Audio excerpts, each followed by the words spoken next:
Olá, vamos para a segunda parte da aula. Agora nós vamos falar das ações de enfermagem na prevenção de infecção no sítio cirúrgico.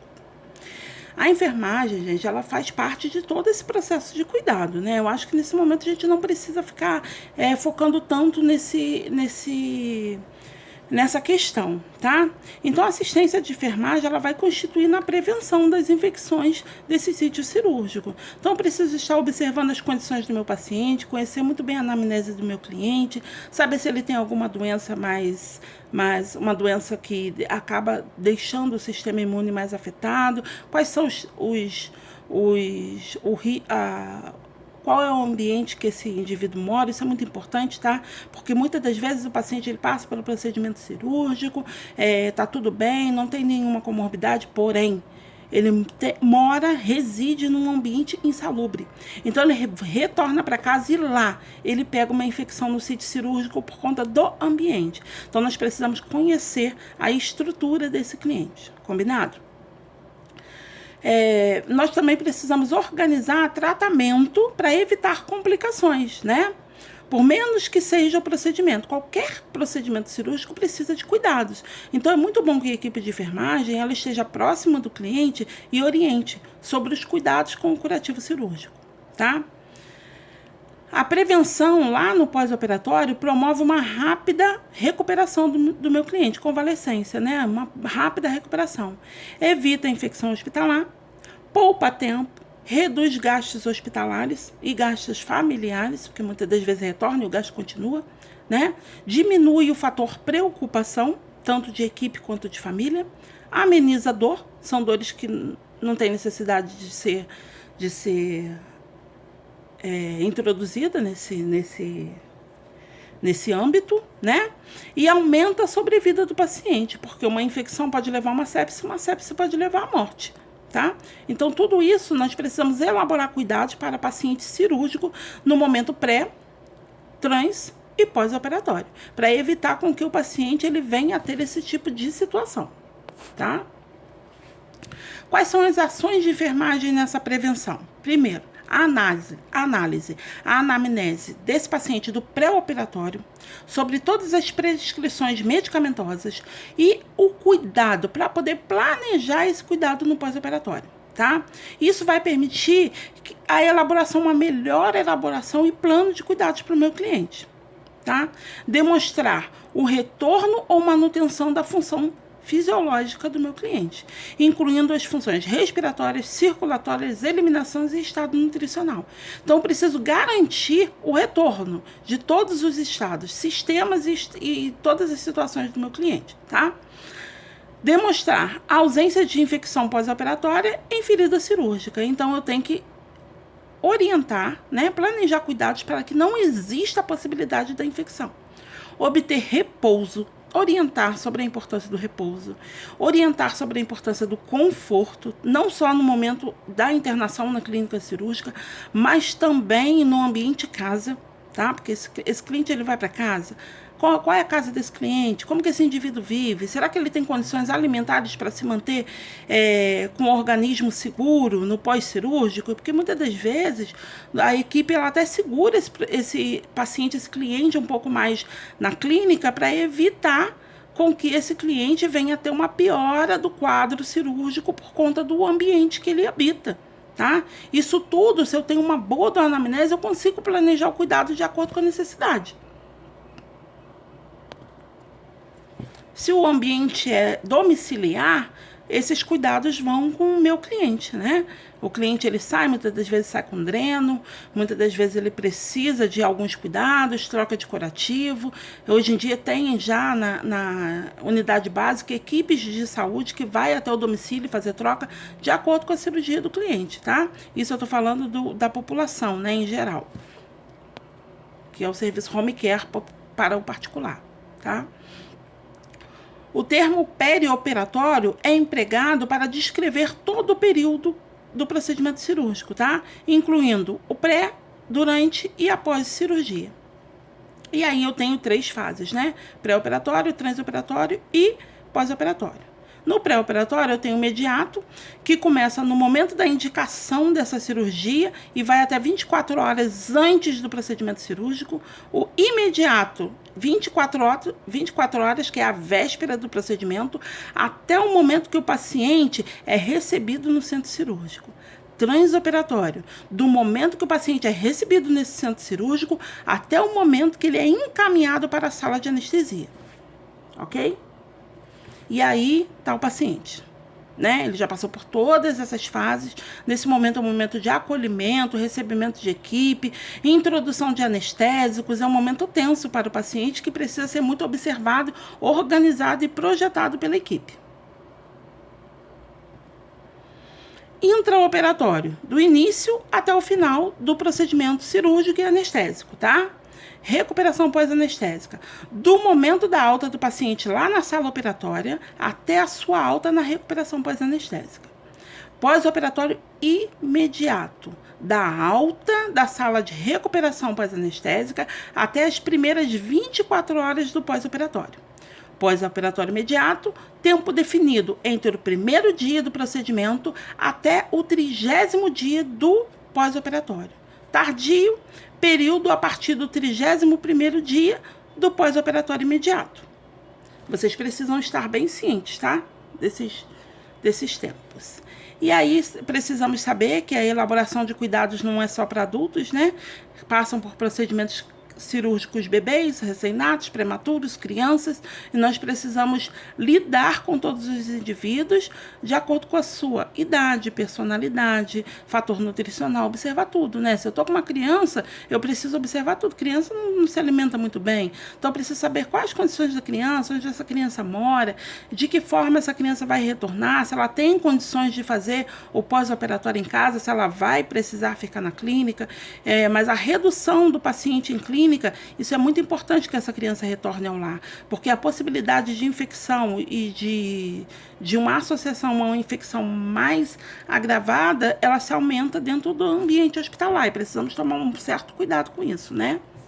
E quando eu falo do consentimento cirúrgico, né? Eu preciso de uma documentação nesse mapa cirúrgico. A gente já falou sobre todas as documentações, né, de exames complementares, transporte do cliente. Acredito que vocês já tiveram tudo isso, né? Mas antes dessa cirurgia, o paciente ele deve assinar um formulário de consentimento cirúrgico ou permissão para a realização dessa cirurgia. Tá? Quando assinado esse formulário, quando ele é assinado, indica que o paciente permite a realização desse procedimento, tá? E foi para ele notificado todos os riscos pertinentes do procedimento, assim como seus benefícios. Os pacientes devem assinar o formulário de consentimento para qualquer procedimento invasivo que exija anestesia e que comprometa o risco a complicações. E também deve assinar o formulário de consentimento antes que lhe seja administrado qualquer sedativo pré-operatório. Esse consentimento ele é pedido logo para ser assinado logo na entrada, na admissão do cliente, tá? Esse formulário, ele modifica pouco de uma instituição para outra, mas é esse formulário, tá? De consentimento cirúrgico. E aí a gente vai falar um pouquinho sobre posicionamento cirúrgico. Eu vou passar um vídeo e vocês vão assistir, tá bom? Vou passar também um vídeo sobre desinfecção, porque eu acho bem importante vocês assistirem. Acho que não tem necessidade da gente falar da higienização, que eu tenho certeza que vocês já viram tudo sobre isso. Eu vou passar um vídeo hoje também, tá? Aí esse posicionamento cirúrgico, ele é uma arte, né? É uma ciência e também é um fator-chave no desempenho do procedimento cirúrgico e também de sua eficiência.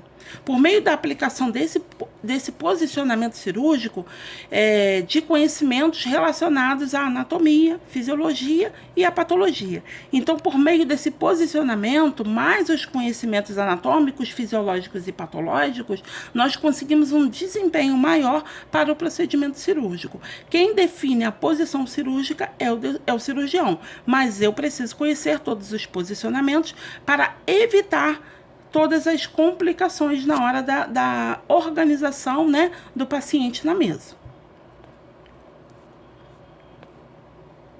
Quais são os objetivos desse posicionamento? Primeiro, oferecer exposição e acesso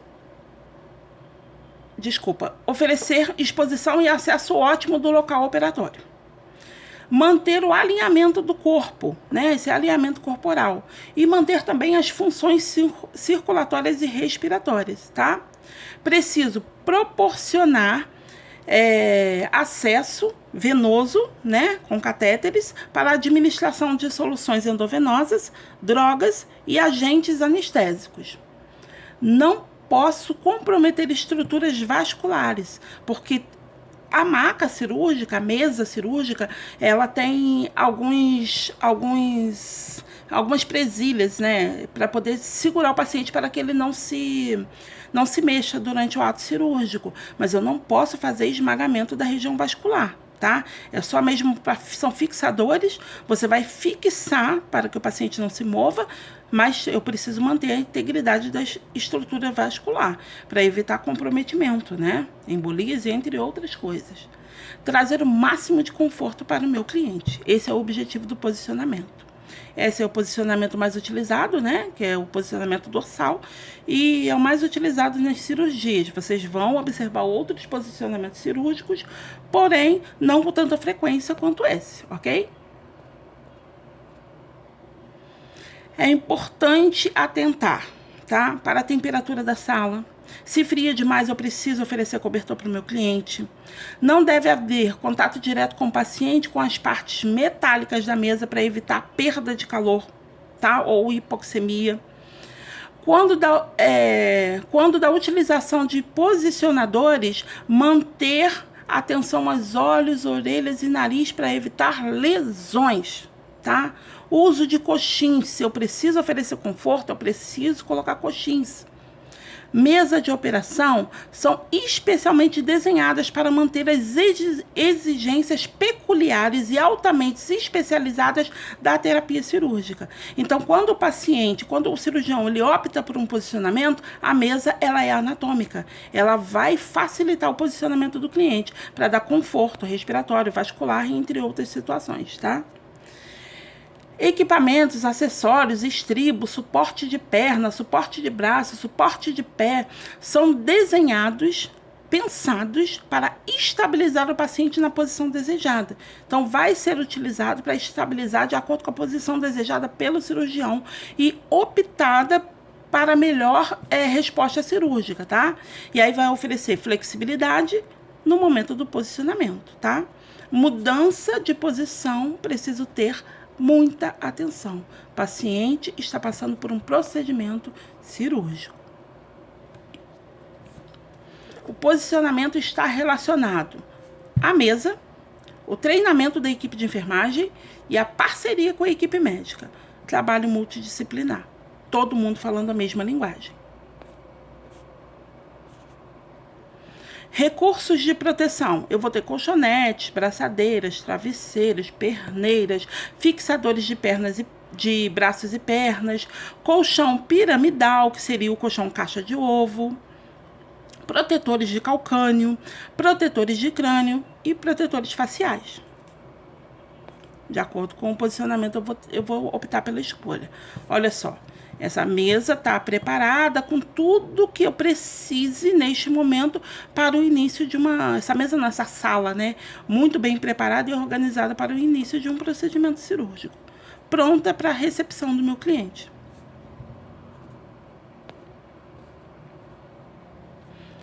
E aí eu vou passar um pouco, tá? Eu não vou ficar falando tudo novamente, porque essa aula fui até eu que dei essa aula para vocês presencialmente, tá?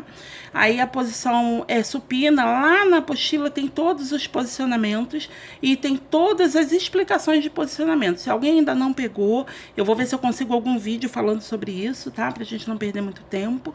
Mas se alguém ainda não pegou, dá uma olhadinha, tanto na apostila de fundamentos quanto na apostila de centro cirúrgico e CME, tem explicando tudo novamente.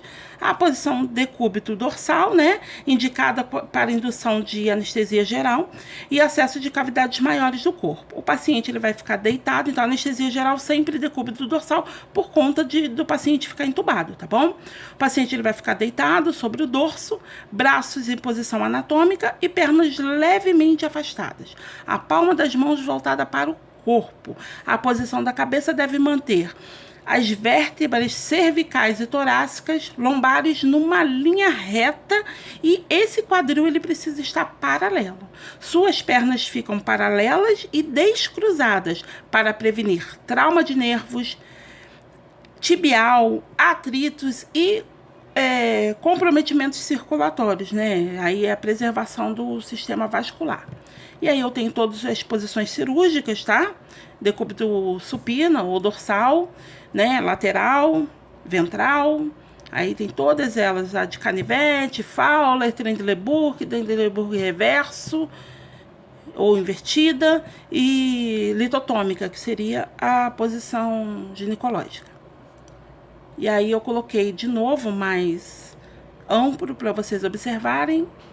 E aí as anestesias que são introduzidas de acordo com cada posicionamento, essas informações, elas estão na apostila, ok? Porque eu vou passar um videozinho, eu acredito que aí essa daqui, né, parto, e aí vai cirurgias de ventre, de abdominais baixas, né? E essa posição ela vai ser escolhida. E aí eu coloquei um gráfico demonstrando essa habilidade da mesa cirúrgica, tá?